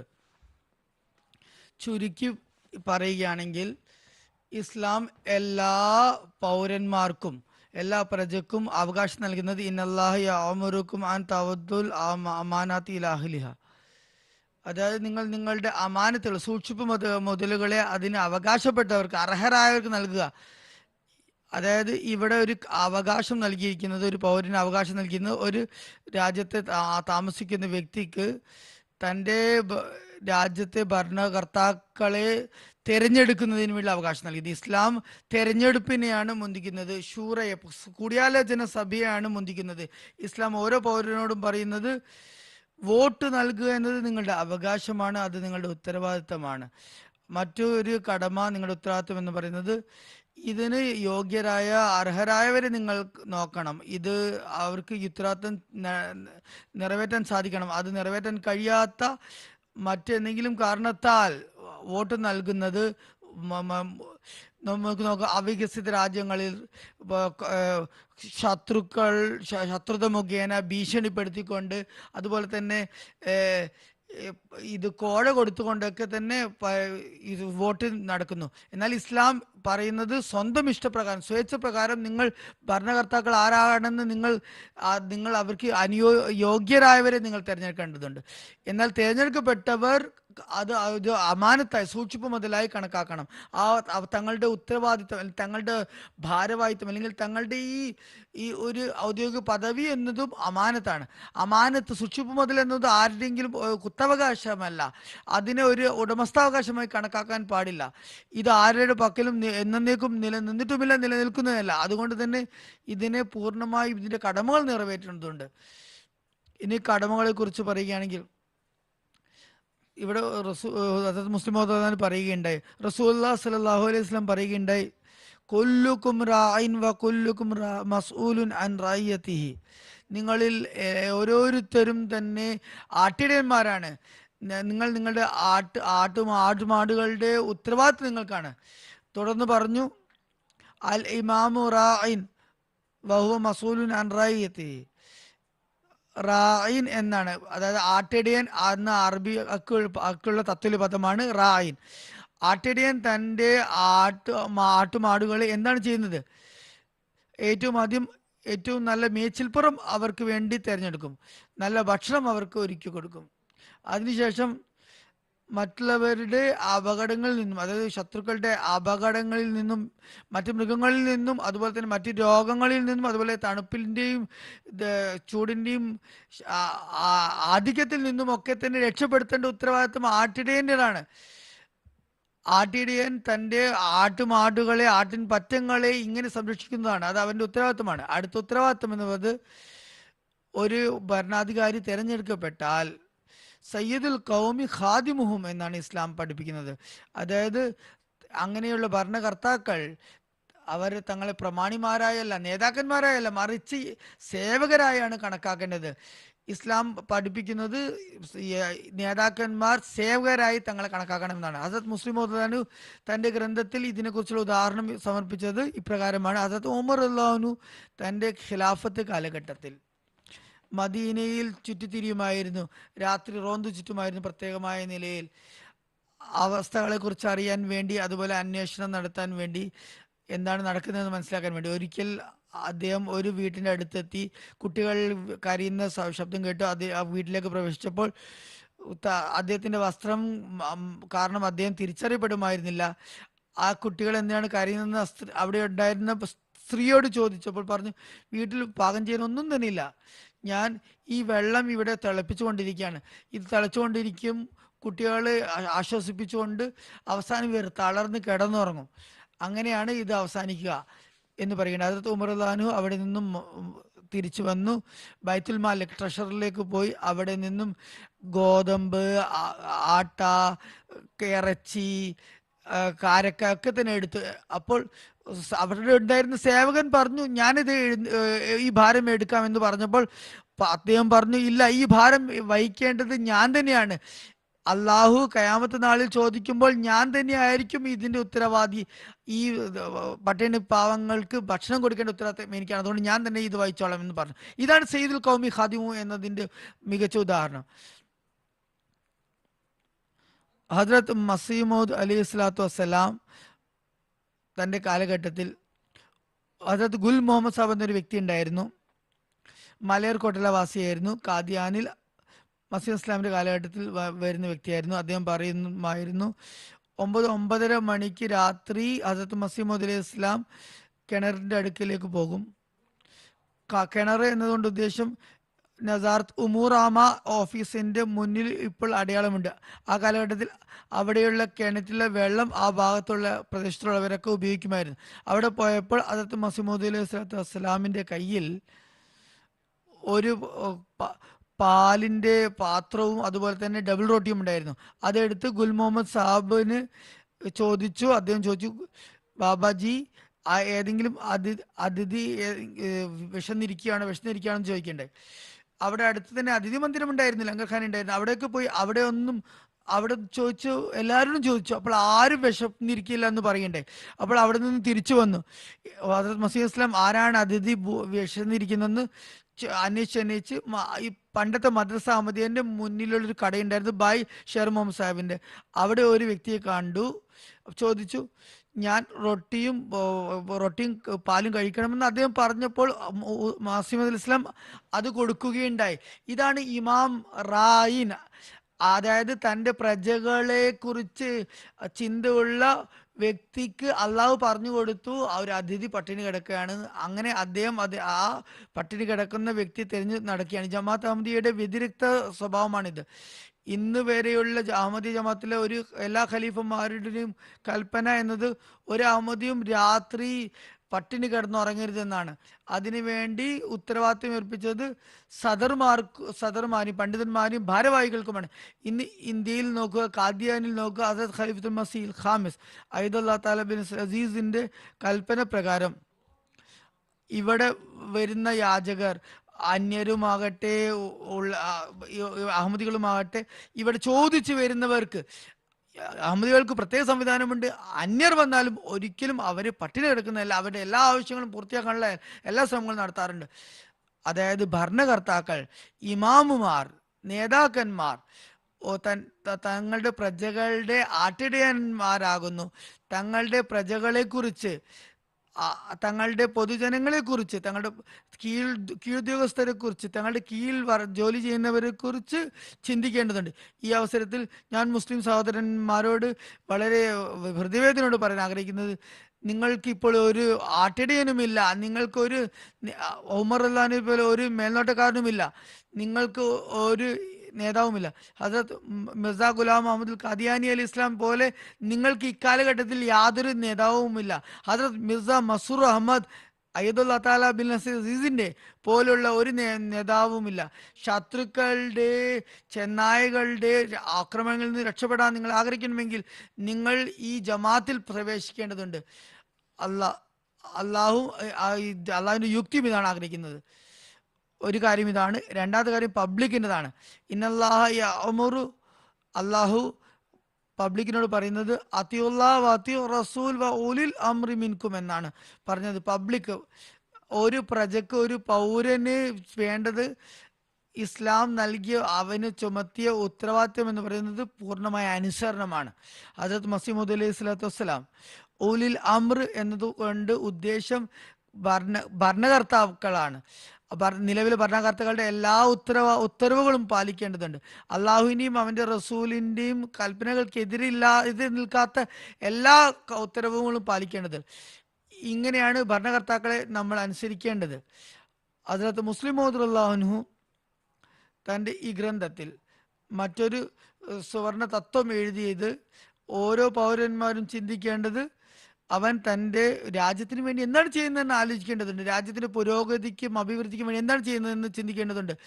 അതിന് അവൻ്റെ എത്രത്തോളം പങ്കാളിത്തമുണ്ട്, അതിന് എത്രത്തോളം പ്രയത്നിക്കുന്നുണ്ട് എന്ന് ചിന്തിക്കേണ്ടതുണ്ട്. ഇത് പബ്ലിക്കിൻ്റെ ഉത്തരവാദിത്തമാണ്. ഭരണകൂടത്തിൻ്റെ ഉത്തരവാദിത്തം വേറെയാണ്, പബ്ലിക്കിൻ്റെ ഉത്തരവാദിത്തം വേറെയാണ്. ഈ ഒരു ആവശ്യമാണ് കാരണം മുൻനിർത്തിയാണ് അഹമ്മദി ജമാഅത്ത് ഒരു ഹർത്താലിലും പങ്കെടുക്കാത്തത്. ഹസ്രത്ത് മസീഹ് അലൈഹി ഇസ്ലാം തൻ്റെ അനുഗ്രഹീത കാലഘട്ടത്തിൽ പറയുമായിരുന്നു, ആരും ഹർത്താൽ അതുപോലെ സ്ട്രൈക്കിലും ബന്ദിലും പങ്കെടുക്കുന്നവർക്ക് മസീഹ് ഇസ്ലാം ശിക്ഷ നൽകുമായിരുന്നു. എന്നാൽ സ്വാതന്ത്ര്യത്തിന് ശേഷം പുതിയ നിയമം പ്രാബല്യത്തിലാകുന്നതിന് ശേഷം നിയമം അതുപോലെ ഭരണകൂടം അനുവദിക്കുന്ന ചെറിയ ചെറിയ ഉപരോധങ്ങൾ ആ ഹർത്താലിൽ നിങ്ങൾക്ക് പങ്കുകൊള്ളാവുന്നതാണ്. എന്നാൽ രാജ്യത്തിന് നഷ്ടം വരുത്തി വെക്കുന്ന ഹർത്താലുകളും ബന്ദുകളും അതുപോലെ തന്നെ ട്രെയിൻ തടയലുകളും ഒക്കെ കൊണ്ട് രാജ്യത്തിന് ട്രെയിൻ കത്തിക്കുന്നത് കൊണ്ടുള്ള നഷ്ടം വരുത്തി വെക്കുന്നുണ്ടെങ്കിൽ അതിന് ഇസ്ലാം ഒരിക്കലും തന്നെ അനുവാദം നൽകുന്നില്ല. ഇത് രാജ്യത്തിൻ്റെ സ്വത്താണ്, അത് സംരക്ഷിക്കേണ്ടത് ഓരോ പൗരൻ്റെയും കടമയാണ്. ഹദരത്ത് മുസ്ലിം മൗദുല്ലാഹു ഇതിനെ സവിശദം തൻ്റെ ഈ ഗ്രന്ഥത്തിൽ വിവരിച്ചിട്ടുണ്ട്, മറ്റ് ചില സ്ഥലങ്ങളിലും വിവരിച്ചിട്ടുണ്ട്. ഏതായാലും ഇതാണ് ചുരുക്കത്തിൽ ഭരണകൂടത്തിൻ്റെയും അതുപോലെ തന്നെ പ്രജകളുടെയും പൗരന്മാരുടെയും ഉത്തരവാദിത്തങ്ങളാണ് ഇവിടെ പറഞ്ഞത്. അള്ളാഹുവിൽ നിന്ന് നിയുക്തനായ ഇമാമിൻ്റെ നിബന്ധനകൾ, ഉത്തരവാദിത്തങ്ങൾ അവന് നന്നായി അറിയാം.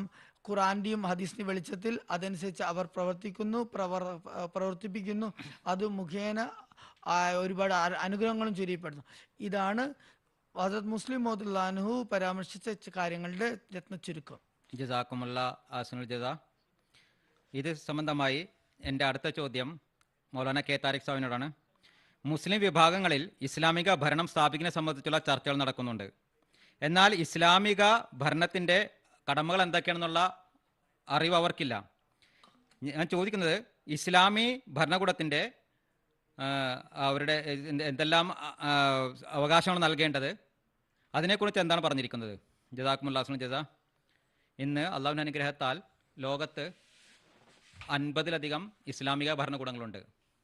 എന്നാൽ ദുഃഖമെന്ന് പറയട്ടെ, ഇസ്ലാമിക അധ്യാപനങ്ങളെ പരിപാലിക്കുന്നതിലും നബി തിരുമേനി സല്ലല്ലാഹു അലൈഹി വസല്ലമയുടെ ആ ഒരു രീതി, പഠിപ്പിച്ച രീതി, അത് സ്വായത്തമാക്കുന്നതിനുള്ള ഒരു കുറവും കാണാൻ സാധിക്കുന്നതാണ്. ചില രാജ്യങ്ങൾ അവർ രാജ്യ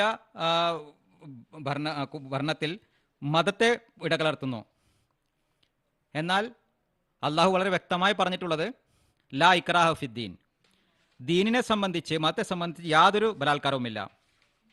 ഈ അവസരത്തിൽ ഏതെങ്കിലും ഒരു രാജ്യത്ത് മതപരമായ ഭരണം നിലനിൽക്കുന്നുണ്ടെങ്കിൽ അവർ തങ്ങളുടെ ആ ന്യൂനപക്ഷം, അവരിൽ മത അധ്യാപനങ്ങൾ അവരുടെ മേൽ അടിച്ചേൽപ്പിക്കരുത്. ഇസ്ലാമിക ഭരണകൂടത്തെ അടിസ്ഥാന കാര്യമാണിത്. അതുപോലെ തന്നെ ന്യായത്തെ സംബന്ധിച്ച്, അതിനെ സ്ഥാപിക്കുന്നതിനെ സംബന്ധിച്ച് നൽകിയ കൽപ്പനകളിൽ പ്രധാനപ്പെട്ടത് വലാ യജ്രിമന്നക്കും ഷനാനു കൗമിൻ അല്ലാ താഴ്ദിലു എഴുതിലു ഹുവ അക്രബുലി തക്കുവ. അതായത് ഏതെങ്കിലും ഒരു സമൂഹത്തോടുള്ള ശത്രുത അവരോട് അനീതി കാണിക്കാൻ നിങ്ങളെ പ്രേരിപ്പിക്കാതിരിക്കട്ടെ, മറിച്ച് അവരെ നീതിയോടുകൂടി അവരെ നിങ്ങൾ പാലിക്കുക, തക്വ നിങ്ങൾ കൈക്കൊള്ളുക എന്നുള്ളതാണ്. അതിനനുസരിച്ചുള്ള പ്രവർത്തനം ചെയ്യുക എന്നുള്ളതാണ് തക്വക്കനുസരിച്ച്, സൂക്ഷ്മതയ്ക്കനുസരിച്ച്. ഇസ്ലാമിക ഭരണകൂടമാണെങ്കിൽ പോലും അവരുടെ കടമ ന്യൂനപക്ഷങ്ങളുടെ അവകാശങ്ങളെ പൂർണ്ണമായും നൽകുകയും നീതി സ്ഥാപിക്കുകയും ചെയ്യുക എന്നുള്ളതാണ്. അവരുടെ ഉന്നമനത്തിനും അഭിവൃദ്ധിക്കും വേണ്ടിയുള്ള പദ്ധതികൾ തയ്യാറാക്കുകയും ചെയ്യേണ്ടതുമാണ്, അതിനുവേണ്ടി പരിശ്രമിക്കേണ്ടതുമാണ്. ഇസ്ലാമിക ഭരണകൂടങ്ങളെ കടമകളെ സംബന്ധിച്ച് പറയുകയാണെങ്കിൽ, ഇന്ന് ഭക്ഷണം, താമസം എന്നുള്ളതിനെ കുറിച്ചുള്ള മുദ്രാവാക്യം പറയപ്പെടുന്നുണ്ട്. ഇത് താമസവും ഭക്ഷണവും അതിനാണ് കൂടുതൽ ശ്രദ്ധ കൊടുത്തിരിക്കുന്നത്. ഇത് രണ്ടുമില്ലാതെ മനുഷ്യരുടെ ശാരീരികമായ ആവശ്യങ്ങൾ പൂർത്തിയാക്കാൻ സാധിക്കുന്നില്ല. ധാർമ്മികമായ കാര്യങ്ങളും അതിലൂടെ പൂർത്തിയാക്കപ്പെടുന്നത്, അതില്ലാതെ പൂർത്തിയാക്കപ്പെടുന്നതല്ല. ഒരു രാജ്യത്തുള്ള എല്ലാ നിവാസികൾക്കും അവർക്ക് ഇത് തീർച്ചയായിട്ടും ലഭിക്കേണ്ടതാണ്. അതിനുവേണ്ടി പരിശ്രമിക്കുകയും ചെയ്യേണ്ടതാണ്. അതുപോലെ തന്നെ ഇസ്ലാമിക ഭരണകൂടത്തിൽ പ്രത്യേകിച്ച് സെൻസസ് കണക്കെടുപ്പ്, അവരുടെ അവസ്ഥകൾ എന്തൊക്കെയാണ്, അതിനെക്കുറിച്ച് ചിന്തിക്കേണ്ടതിനകത്ത് പരിശോധിക്കേണ്ട അനിവാര്യമാണ്. അതിനനുസരിച്ച് അവരുടെ ഉന്നതിക്കും അവരെ സംബന്ധിച്ചുള്ള വ്യക്തമായ അറിവുകൾ ലഭിക്കുകയും അവരുടെ ഉന്നമനത്തിനും അഭിവൃദ്ധിക്കും വേണ്ടി പരിശ്രമിക്കാനുള്ള ഒരു അവസരം ലഭിക്കുന്നതാണ്. എത്ര സ്ത്രീകളുണ്ട്, എത്ര പുരുഷന്മാരുണ്ട്, അവരുടെ ജീവിത രീതികൾ എന്തൊക്കെയാണ്, അവരുടെ എത്ര സമ്പത്തുകളുണ്ട്, ഇതിനെല്ലാം കുറിച്ചുള്ള ഡാറ്റ അത് ഭരണകൂടത്തിന് കയ്യിൽ ഉണ്ടായിരിക്കേണ്ടതാണ്. അതിനനുസരിച്ച് ജനങ്ങളുടെ ആവശ്യങ്ങൾ പൂർത്തീകരിക്കേണ്ടത്, അവർക്ക് വേണ്ടി അനിവാര്യമായ കാര്യങ്ങൾ അവർക്ക് ഒരുക്കി കൊടുക്കേണ്ടത് ഇത് ഭരണകൂടത്തിൻ്റെ കടമയാകുന്നു. അതുപോലെ തന്നെ പാവങ്ങളെ സംബന്ധിച്ചും ദരിദ്രരെ സംബന്ധിച്ചും ചില കടമകളുണ്ട്. വളരെ വ്യക്തമായി പറയുന്നു, ആരും തന്നെ വിശന്നുറങ്ങരുത് എന്നുള്ളത് കൽപ്പനയാവുന്നു. അവരുടെ ആവശ്യങ്ങളെ സ്ഥായി നിലയിൽ പൂർത്തിയാക്കാൻ ശ്രമിക്കേണ്ടതാണ്. അതുപോലെ തന്നെ മറ്റൊരു കടമ എന്ന് പറയുന്നത് നീതിക്ക് വേണ്ടി സ്ഥാപിക്കപ്പെട്ടുള്ള കഥ അത് ശരിയായ രീതിയിൽ പ്രാവർത്തികമാക്കുക എന്നുള്ളതാണ്. അതിൽ യാതൊരു തരത്തിലുള്ള ഇളവും നൽകപ്പെടരുത്. നബി തിരുമേനി സല്ലല്ലാഹു അലൈഹി വസല്ലമയുടെ വളരെ വ്യക്തമായ അതിനെക്കുറിച്ചുള്ള നിർദ്ദേശമുണ്ട്. ഫാത്തിമയാണ് പോലും തെറ്റുകയാണെങ്കിൽ ഞാൻ അവർക്ക് ശിക്ഷ നൽകുന്നതാണ്, അവർക്കുള്ള ശിക്ഷ നൽകുന്നതാണെന്ന് പറയുകയുണ്ടായി. അപ്പം നബി തിരുമേനി സല്ലല്ലാഹു അലൈഹി വസല്ലം ഇത്രത്തോളം നിഷ്കർഷിത അതിൽ പറഞ്ഞിട്ടുണ്ട്. അതുപോലെ തന്നെ ഖസ അതിൻ്റെ തീരുമാനങ്ങൾ അനുസരിക്കുന്നതിനെ സംബന്ധിച്ചും കൽപ്പന നൽകുന്നുണ്ട്. ഈ എല്ലാ അധ്യാപനങ്ങളും ഭരണകൂടത്തിനും ഭരണകർത്താക്കൾക്കും അനിവാര്യമായിട്ടുള്ള കാര്യമാണ്. അതുപോലെ തന്നെ അവരുടെ മറ്റൊരു ഉത്തരവാദിത്തം അവരുടെ പ്രജകളുടെ വിദ്യാഭ്യാസത്തിന് വേണ്ടിയുള്ള സംവിധാനങ്ങൾ ഒരുക്കി കൊടുക്കുക. എല്ലാവർക്കും വിദ്യാഭ്യാസം ലഭിക്കണം. തൽഫലമായി അവർ തങ്ങളുടെ ജീവിതം നല്ല രീതിയിൽ മുന്നോട്ട് കൊണ്ടുപോകാൻ അവർക്ക് സാധിക്കുന്നതാണ്. അതുപോലെ തന്നെ ഇസ്ലാമിക മറ്റൊരു അധ്യാപനം, ആരെങ്കിലും അവർക്ക് അറിവുണ്ടെങ്കിൽ, അവർക്ക് ജോലിയൊന്നുമില്ലെങ്കിൽ അവർക്ക് വേണ്ടിയുള്ള ജോലി തരപ്പെടുത്തേണ്ടത് ഭരണകൂടത്തിൻ്റെ ഉത്തരവാദിത്തമാണ്. എംപ്ലോയ്മെന്റ് ഇന്ന് വളരെ വലിയൊരു പ്രശ്നമാണ് ഇന്ന് ലോകത്തുള്ളത്, തൊഴിലില്ലായ്മ. എല്ലാവർക്കും ഉള്ള വേക്കൻസി ഉണ്ടാക്കുക എന്നുള്ളത് അത് ഭരണകൂടത്തിൻ്റെ ഉത്തരവാദിത്തമാകുന്നു. അതുപോലെ തന്നെ ഭരണകൂടത്തിൽ മറ്റൊരു ഉത്തരവാദിത്തം പറഞ്ഞിട്ടുള്ളത്, അതായത് ആ രാജ്യത്തുള്ള ധാർമ്മികമായിട്ടുള്ള ആ മൂല്യം അതിനെ ഉയർത്തിക്കൊണ്ടുവരേണ്ടതും ഭരണകൂടമാകുന്നു.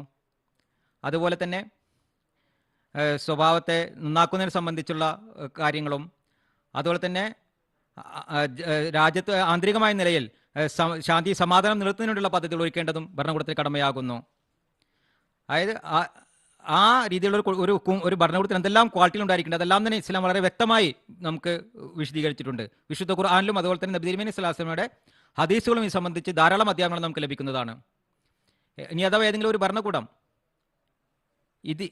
ഇത് പ്രാവർത്തികമാക്കുന്നുവെങ്കിൽ നബി തിരുമേനി സല്ലല്ലാഹു അലൈഹി വസല്ലമയുടെ ആ മാതൃക ആ ഭരണകൂടത്തെ സംബന്ധിച്ചുള്ള അത് സ്വായത്തമാക്കണം, ഇത് പ്രാവർത്തികമാക്കുകയാണെങ്കിൽ ഈ കാലഘട്ടം ശാന്തി സമാധാനം നിറഞ്ഞതായിരിക്കും, എല്ലാവരുടെയും ആവശ്യങ്ങൾ പൂർത്തീകരിക്കപ്പെടുന്നതാണ്. ഇതാണ് ഇസ്ലാമിക നൽകുന്ന അധ്യാപനങ്ങൾ, പ്രത്യേകിച്ച് ഭരണകൂടത്തിനും അതുപോലെ തന്നെ ഭരണാധിപന്മാർക്കും. ജസാക്കുമുല്ലാഹു ഹസ്സൻ ജസാ. മാന്യ പ്രേക്ഷകരെ, ഇന്നത്തെ ഈ എപ്പിസോഡ് ഇവിടെ പരിസമാപ്തി കുറിക്കുകയാണ്. പ്രോഗ്രാമിൻ്റെ അവസാനത്തിൽ ഹസ്രത്ത് മസീഹ് മൗഊദ് അലൈഹി ഇസ്ലാമിൻ്റെ ഒരു ഉദ്ധരണി ഞാനിവിടെ അവതരിപ്പിക്കുന്നതാണ്. ഹസ്രത്ത് മസീഹ് മൗഊദ് അലൈഹി സ്വലാത്തു വസ്സലാം പറയുന്നു: അല്ലയോ ഉറങ്ങിക്കിടക്കുന്നവരെ, ഉണർന്നുകൊള്ളുക, അശ്രദ്ധരെ എഴുന്നേറ്റിരിക്കുക. ഒരു മഹത്തായ വിപ്ലവത്തിന്റെ സമയം സമാഗതമായിരിക്കുന്നു. ഇത് കരയേണ്ട സമയമാണ്, അല്ലാതെ ഉറങ്ങാനുള്ളതല്ല. ദൈവം തമ്പുരാൻ നിങ്ങൾക്ക് കണ്ണ് നൽകാൻ പ്രാർത്ഥിച്ചു കൊള്ളുക.